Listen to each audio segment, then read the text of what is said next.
Welcome to the Rise of Cryptocurrencies show with wealthresearchgroup.com. I'm joined today by a highly respected, free-spirited thinker, Paul Rosenberg of freemansperspective.com. His diverse interest base is reflected by his extensive repertoire of published titles. I mean, the guy has wrote 55 engineering and construction books. We're going to talk today about decentralization, and I think that's one of those interviews where you can kind of sit back, relax, grab a cup of coffee, and get a taste of how the world is changing around you. And as always, one idea can collapse millions of outdated ones, and I'm glad that Paul is going to be sharing his unique perspective with us. Paul, how are you doing, sir? I'm well. Thanks for having me. Well, today's show I want to talk about, the centralization paradigm. I mean, we all live in it. We're like fish in the water. Most of us don't even understand it's around us.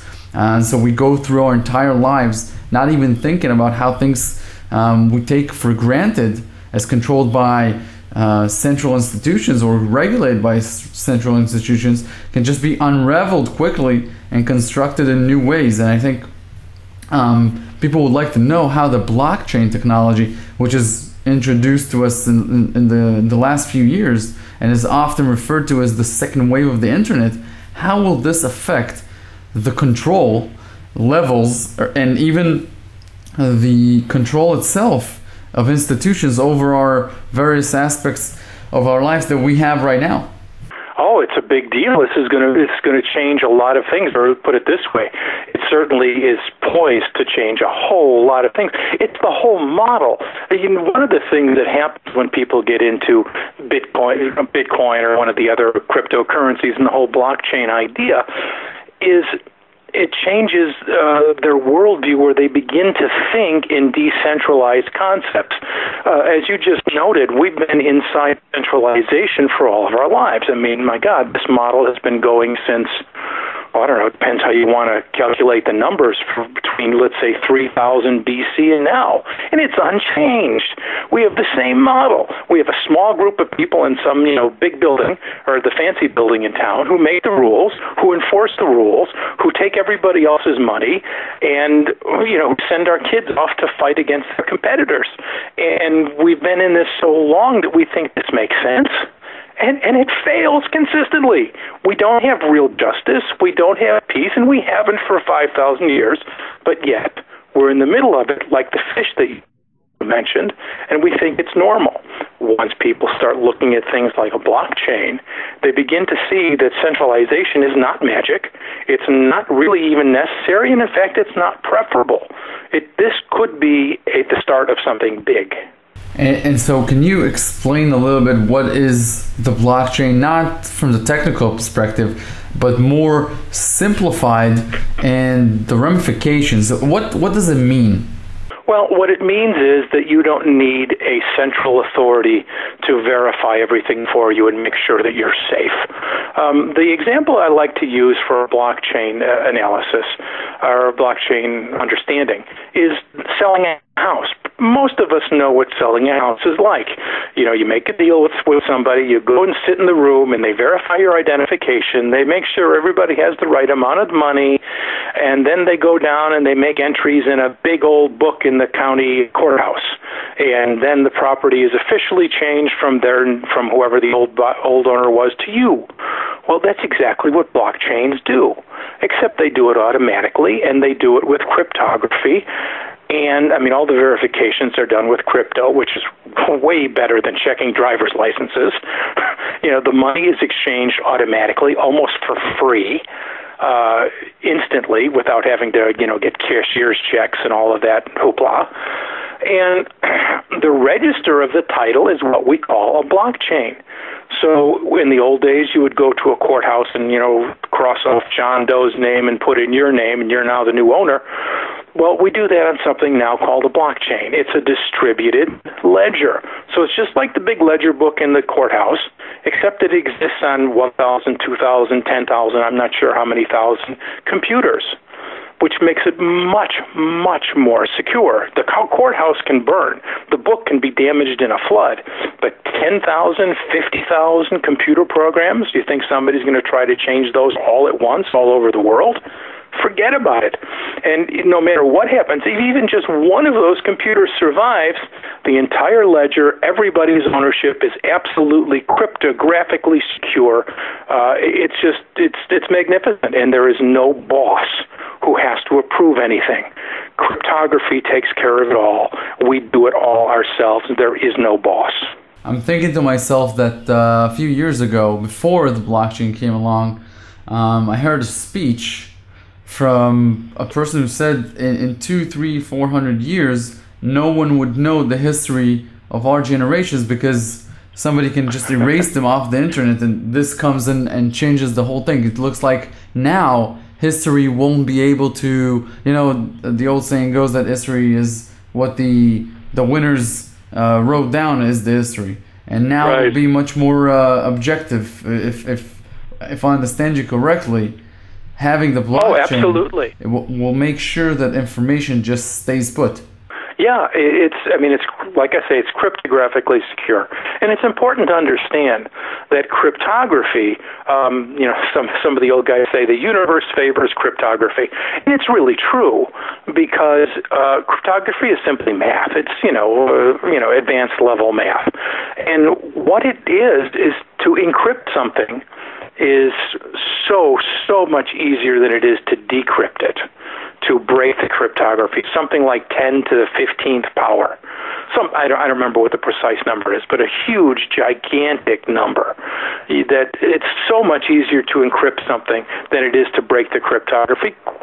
Strong crypto can't be broken yet. So this stuff, once you encrypt it, it's secure for God only knows how long.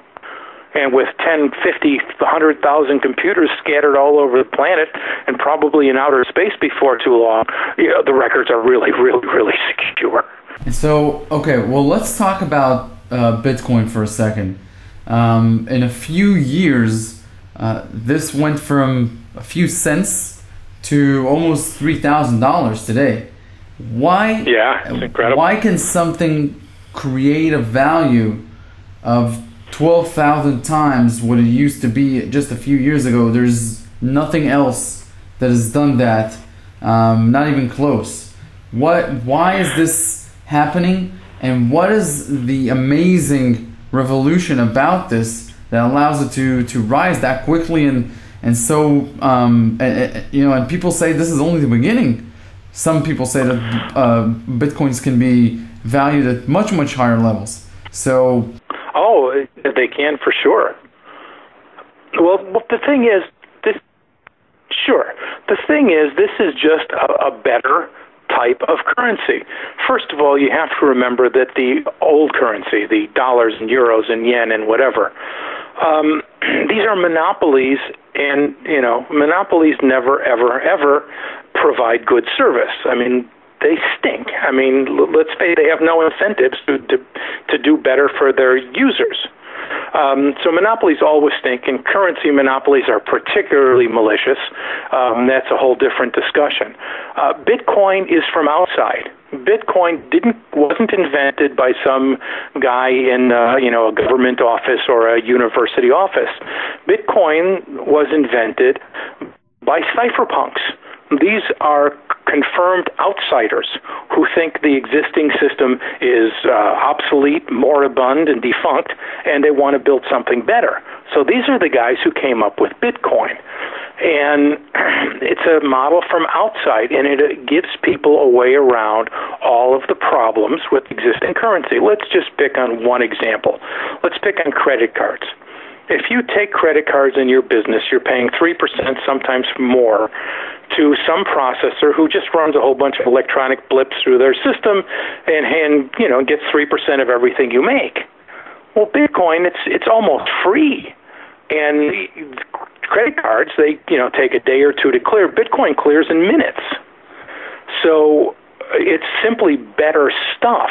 And the other really important thing about Bitcoin is only 21 million Bitcoins can ever exist, and well over 16 million exist now. So there's no inflation going on. It's a limit. It's a limited pot. So the more money that piles in and says, geez, this is better currency. It gets me around capital controls. It gets me around all kinds of problems. No one can steal my money. There's no third party. Let's get into this. Well, it's a limited pot. There's only 16 point whatever million Bitcoins now, and only a few more million ever going to be made. So when more money starts piling in, the price starts going up. So let's say 1/4 of all credit card transactions switched over to Bitcoin. My God, I don't even know what the price would be. It would be way higher. And now let's talk about Western Union and MoneyGram. When you want to send $200 to your relative in wherever, and it costs you $20 or $30 to send it. With Bitcoin, it's almost free, and it's instant, and they don't have to go to a store to pick it up. So once that money begins moving into Bitcoin, God only knows where the price goes. Well, let me ask you two follow-up questions regarding that, because I speak a lot about the fact that being limited does not guarantee the value goes up. There's many things that are limited editions. That doesn't mean that they should always rise. The reason I'm saying this is, what is the price that someone is willing to pay to own 21 millionth of the Bitcoin universe? If you say that all of the benefits that Bitcoin offers is what you just stated, there are now 752 as of today other cryptocurrencies that I can use that are cheaper. Meaning, if my thing is to send money cheaply, then I think there are other options. Why pay the premium $3,000 for a single Bitcoin when you can do it for probably a few cents, or a few dollars? There's a huge difference between the various cryptos. So in other words, well, you get the question. Sure I do. Look, I like the fact that there are the cryptos. 752 is an awfully high number. I wasn't aware of those. I have to think that 700 and some of those will go away pretty quick. But it really doesn't matter in terms of sending money. You're going to let's say you want to send $1,000 to your brother in Manila. So you put $1,000 into Bitcoin and send it, or you put $1,000 into Litecoin and send it. It's just a question of what you guys are prepared to handle on each end. Is your brother familiar with Bitcoin? Is he familiar with Litecoin? Those sorts of things. But the truth is, the other cryptocurrencies, I'm happy for them. I like having them around. I don't want it to be just Bitcoin, because some of the people in the Bitcoin community, let's say it this way, most of them are wonderful. But there's a few guys that are players and that all, they act like selfish children, and they want more. No, I got to get this. Well, the other cryptocurrencies keep them honest, because if these guys don't get their act together, the other cryptos will eat their lunch. People will move from Bitcoin to whatever super duper coin if it's better. Maybe not immediately. It's taken a long time for people to get used to Bitcoin, so there's a lot of inertia with that. But if the Bitcoin developers, again, most of them are wonderful, but there's a few that are, need to grow up. If they don't, then one of the other cryptos will eat their lunch, and they'll deserve it. It's happening right now, where the market cap of Ethereum is actually about to surpass that of Bitcoin. But I want to move forward and ask you, do you think the crypto boom will end up being like the .com boom and then the .com bubble? I mean, there are some companies that have returned enormous fortunes to shareholders during the .com bubble, such as Qualcomm and Cisco, that went up 100 to 1, Microsoft, and those still dominate their respective niches, but tons of others are pipe dreams and have ate people's money. Do you think this is what will happen with cryptocurrencies, where you'll have the absolute winners, the survivors, those that will be around 20, 30 years from now? But for most people, this will not be a pleasant experience. It is a pleasant experience right now, like tech stocks were in 95, 96, 97, 98, 99, but then something goes wrong. So what do you think? Do you think this is copying that, mimicking that type of mania, hysteria mentality? Not that I see. Now, here's the thing with Bitcoin. Bitcoin goes up, and then it goes down. But it goes up at 3, then it comes down to 1.5. Then it goes up to 30, then it goes down to, 15. Then it goes up to 200, then it goes down to 80. Then it goes up to 1,000, it goes down to 400 or 500. Now it's up to, So it does that, but it's generally going up. People get excited. They jump in before they understand what they have. A bunch of them pile in at once. It makes the price go up faster than it should, but the dips have been smaller. I'm pleased with this time. It has stopped. It touched, depending on which exchange, it touched 3,000, then it pulled back, and it's kind of staying right where it is at 2,700, and that's really good. I want Bitcoin to be smooth, but you can't help people, from jumping in when they shouldn't, and there will be problems. Now, with specific Bitcoin companies, I think there's going to be the 1999 situation. I'm Bitcoin exchange this or Bitcoin super duper whatever. Some of those will come and go. The currency itself, I really don't see that happening. You'd have to, the governments would have to go Stalin and start shooting people or something. I just don't see Bitcoin going away like that. Some of the companies, yes.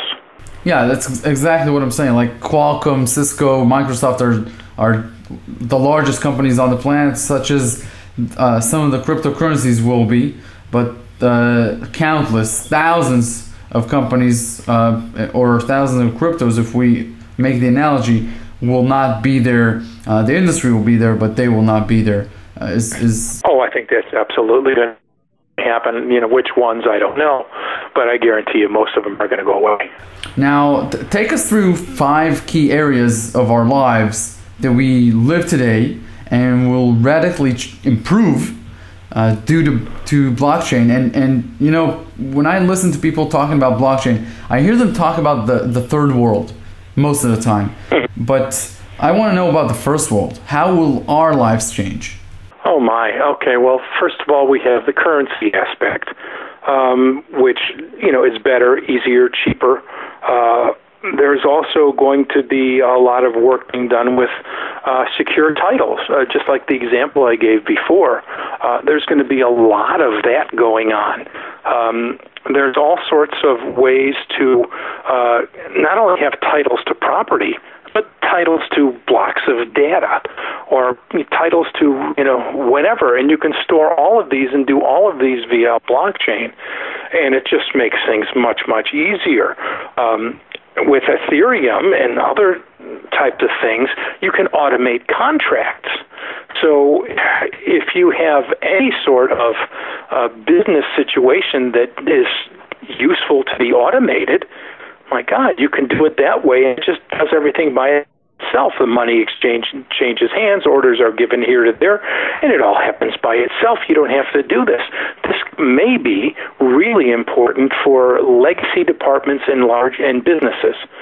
So where you have, an accounts payable department, and you've got 20 people working there, and, you can't change anything because everybody fights against any change. Well, Ethereum or other cryptos just give you a workaround around the whole thing. And you can just, go right around it, automate it, boom, and you're done, and you get right around all the resistance to change. So there's all sorts of things in that area, and I guarantee you that will be applied everything from hardware stores to medical facilities. It's just, if you want secure records, if you want records that cannot be changed, if you want things that will trigger something else, it's wonderful. And another thing it's great for is just automating regular business contracts. So you can automate escrows. You can automate the sectional contracts. So your risk is mitigated. You pay out once a week instead of in one gigantic lump and putting it at risk. If something goes wrong, it automatically rolls over to arbitration. And my God, what a difference that'll make to the legal business. If you have online arbitration rather than having to go to the big fancy office building downtown, well, you get competition. And you get arbitrators and legal services that have more competition than the current model, and then the legal business changes too, and for the better. So I'm not even sure how many errors there are. I'd have to sit down and try to make a list, and I guarantee you somebody else would add to it. Interesting. From what you're saying, it looks like the employment world will be very much different. I mean, there will be new professions that will need to be created to facilitate the amount of new services that will happen due to blockchain. Can you imagine or kind of walk us through some of these new fields of expertise that people will offer services in this new era? Yeah, I can do at least some. I can tell you right now, if you go to a Bitcoin, there are Bitcoin meetups all over the place. I'm not sure how many there are, but in every major or medium city, there are monthly Bitcoin meetups. And when you talk to the people at the meetups, they say, "Oh yeah, people are dying trying to find Ethereum developers, or trying to find somebody who can work with OpenBazaar, which is another really interesting crypto service." And there's people, dying to find an Ethereum developer, somebody who can. So there's lots of jobs in that right now. There are going to be lots of jobs with OpenBazaar, which is essentially distributed eBay, and there's people working on that. Well, it's not just working; it's already functioning quite well. But you need to add it to your business. You need somebody to do that for you. So there's a lot of programmer jobs that are going to be coming up out of this. It's going to be, this type of thing is going to be built into robotic systems at some point. Maybe already. I can't keep up with everything. And the robotic sector is a massive area, and it's getting nothing but bigger all the time, and should. And there's going to be, God only knows how many jobs available in that area. So I'm not even sure all the areas. I'd have to sit down and take time to try to sketch them out. But I tell you right now, people are dying to find Ethereum developers. Now, what are some of the jobs that will go away? I see that what you're saying is many professions will get automated or more efficient with this technology, and just like we saw the elevator, doing away with so many professions, and the ATM doing away with bank tellers, and it goes on and on. Automation wipes out old jobs. Does that mean that the amount of old jobs or outdated jobs, inefficient jobs that will go away will be smaller or bigger than the new jobs or new professions that will come along? Are we going into an environment where our employment will be constantly higher? Here's the thing. Here's how I see it. Everyone has their own guesses on this, but I'm going to tell you two particular things. One is there will never be enough quote-unquote good jobs again. And number two, this is a good thing. and here's what I mean.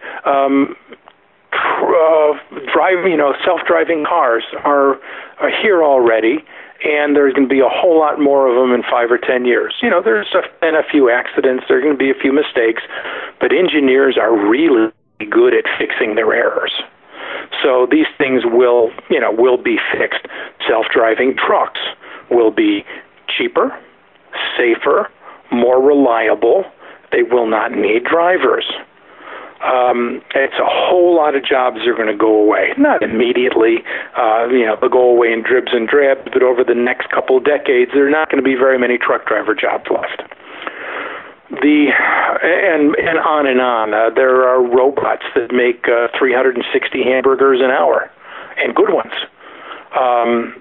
So we have all of these things that are coming into place right now, and while it is going to be difficult for individuals, it's a good thing overall, because what it means is that scarcity upon Earth is dying.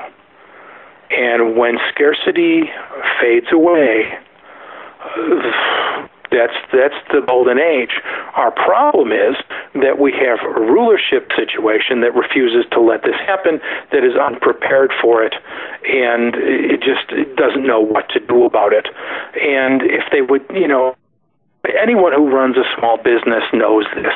It is so hard to run a business these days. I have friends who just want to get out. Say, Paul, I used to love doing business. It was fun. I'd bring my kid. We'd do stuff together. And now I tell my kids to go find something else to do. It's not worth it anymore.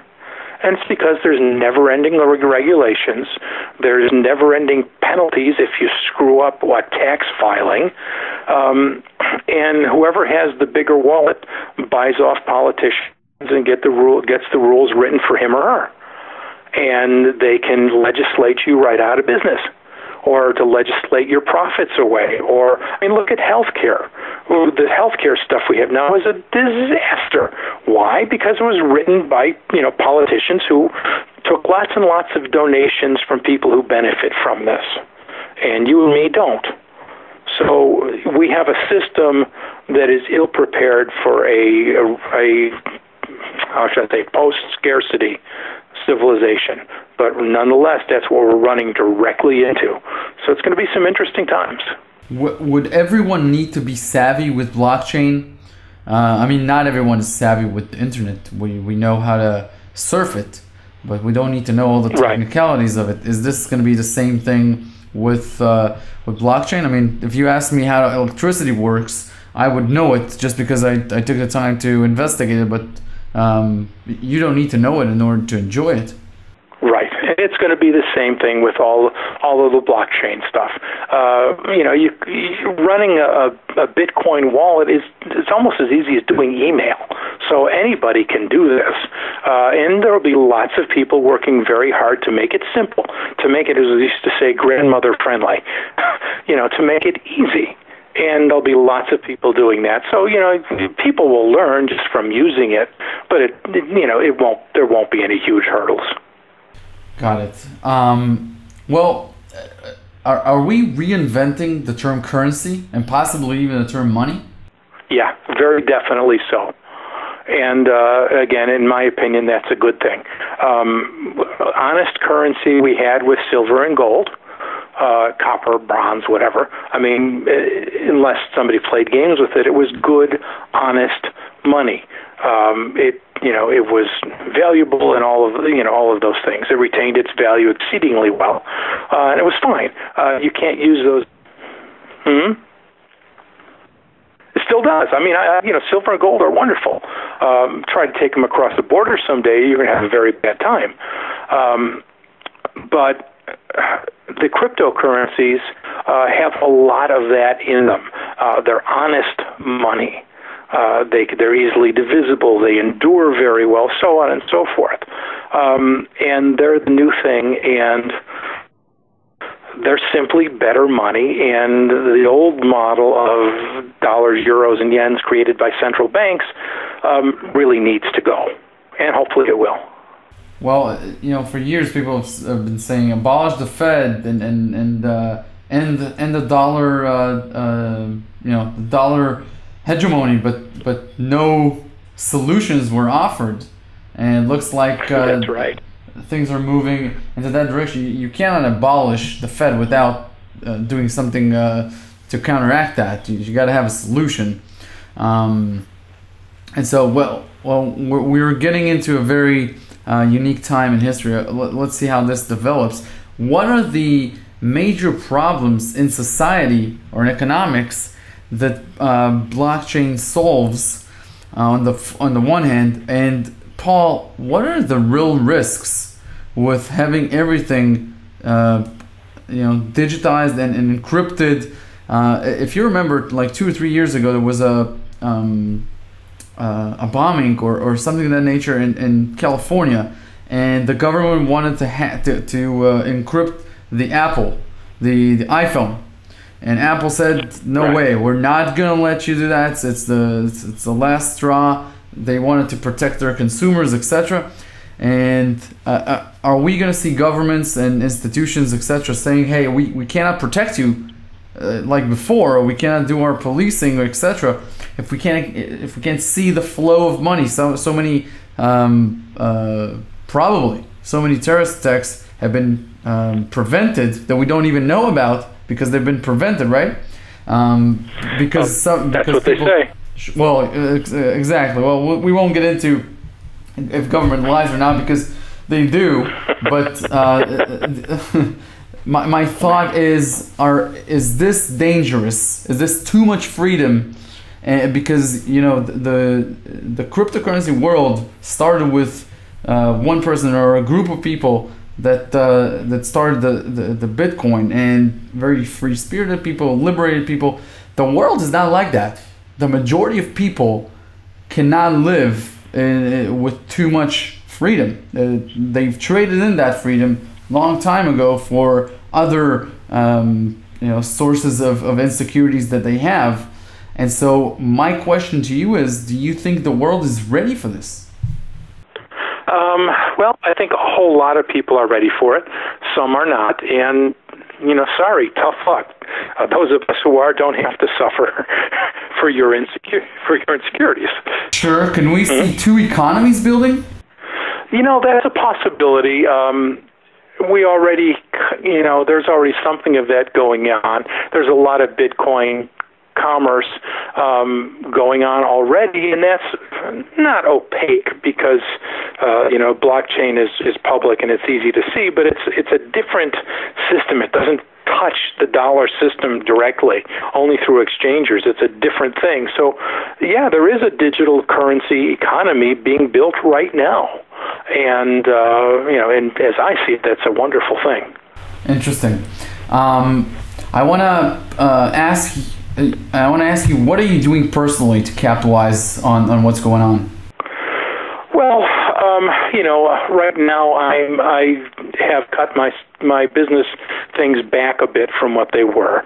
I write a monthly newsletter, which when you mentioned Free Man's Perspective, that's a very important thing to me. I manage a digital privacy company called Cryptographically. I manage that, and we provide actual online security for people. Serious online security, not hobbyist sort of stuff. I do that, and those are the things that I'm doing right now, which honestly I do them because those are the things I love doing. And in terms of those things, yeah, I need money from them, but it's not my number one priority. I want to do things that I love, and these are things that I love. Paul, what are some of the most important books of the year that you've read? Oh boy, of the year, I'm not sure because I pick and choose a lot. I'll tell you one of the most important ones that I've read recently. It was by Julian Assange, and it's called "When Google Met WikiLeaks." I would definitely recommend that everybody read that. Very few people understand what Google really does. Google is essentially a branch of it's part of the U.S. intelligence community. There are emails where they say this, where the head of the NSA is talking to the head of Google and thanking them for being part of the defense industrial complex. It's out there. Published on WikiLeaks, that email chain? Well, I don't know if WikiLeaks, but I've got it. Go to freemansperspective.com, just the way it sounds, Freeman's Perspective, and on the right-hand side there's a free report, and you can on emails everybody should see, and it's from the batches in the last year or so, and we've got 2 emails in there that we reproduced. with the source noted, where Google is, and as one email says, doing things the State Department can't do, and it's got State Department air cover. I mean, Google is in this deep, really, really deep. So, there's all kinds of stuff going on, and the Assange book will really get you started in it. It's a really very, very interesting read. Okay, and could you tell us some of the most important books, just for general, doesn't have to be a recent book that you read, but very powerful books, maybe even for millennials that listen to this and need a push to get started and inspired in the right direction? Oh boy. Well, gosh, crypto and digital books. I hate to say this, but one of them that I wrote, called "A Lodging of Wayfaring Men," would actually be a good place to start. There's a new book coming out that'll be available soon, called Drug Lord, which is really interesting, by Doug Casey and John Hunt. I've seen the advanced copy of it, and that's a really good book. There's one that Jonathan Logan and I wrote together. It's called New Age of Intelligence. Short little book, but wow, it will blow you away. What else? I guess I could go on, but I'm going into classics. Well, interesting.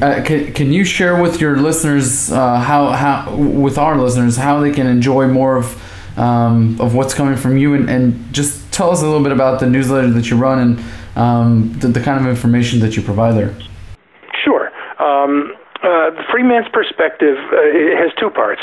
We have weekly articles, which are free, and they're posted every Tuesday usually. They're up there. We have the free report on the WikiLeaks emails, and then I write monthly newsletters.